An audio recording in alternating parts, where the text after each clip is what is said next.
men that did get up and over, once they got there, you got to think it wasn't like today where we have Facebook and Twitter and Instagram and all these things. People that heard about it around the world, it was months, years after it had been discovered. And, you know, a full year had gone by or more. So when they finally got there, most of the claims were already Alaskan Yukon moose, Ulcis ulcis, the largest subspecies of any moose in the world.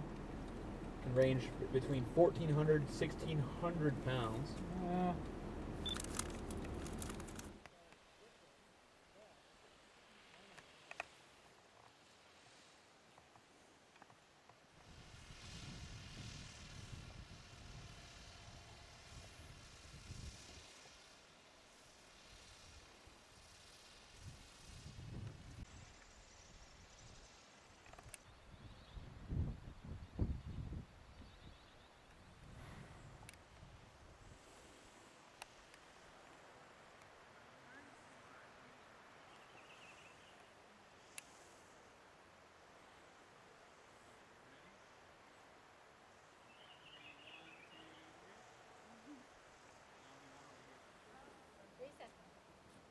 All right, are we ready? Yes. On the count of three, say Arctic Circle. 1, 2, 3. Aye. Oh, good night.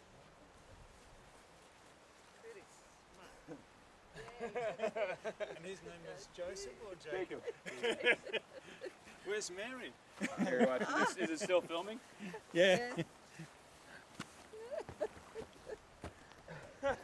We might have done it.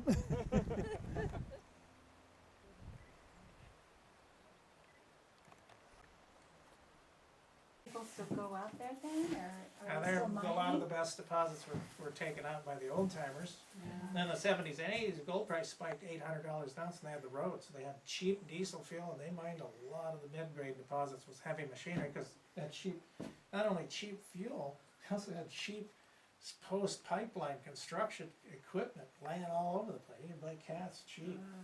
And so they mined up a lot of gold, and now it's down to the hard stuff. And I don't know anybody really making a lot of money gold mining. The gold prices climbed in price, but that's because the US dollar fell.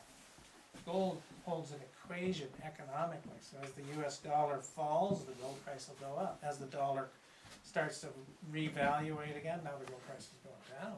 So that's, the value of gold has not changed. If the value was to change arbitrarily, like in 1980, it went to $800 an ounce. Well, that was an arbitrary thing. They just released it from the gold standard, and people would go, "Woohoo, we can buy gold." So the price went- that was his cabin. He had 43 ounces of fine. In the 70s, he was working around in there, and he moved. Medical stuff and everything. That's all in Fairbanks. That's either drive down. You can fly on. There's twice daily schedule going up to Unactumic Pass. You can get on an airplane. They'll flag stop you in the Crowfoot. That's an hour and 10 minutes. Think of a question that you should have asked. You can email me. This was a real poor country, you know.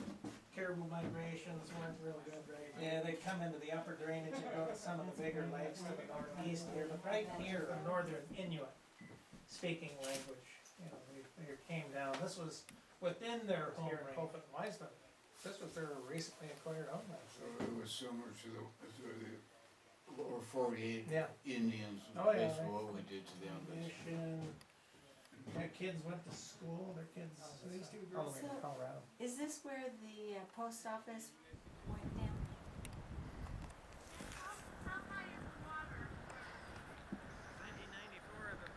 And that's why you'll see the pipeline goes down under the river because there's no permafrost. There's like a Dalton Highway Security, which is that's basically beautiful. contracted by Alyeska to just monitor the pipeline. There's independent travelers that are just achieving bucket list prowess at the pipeliner camp and how they help get the Trans-Alaska Pipeline underway.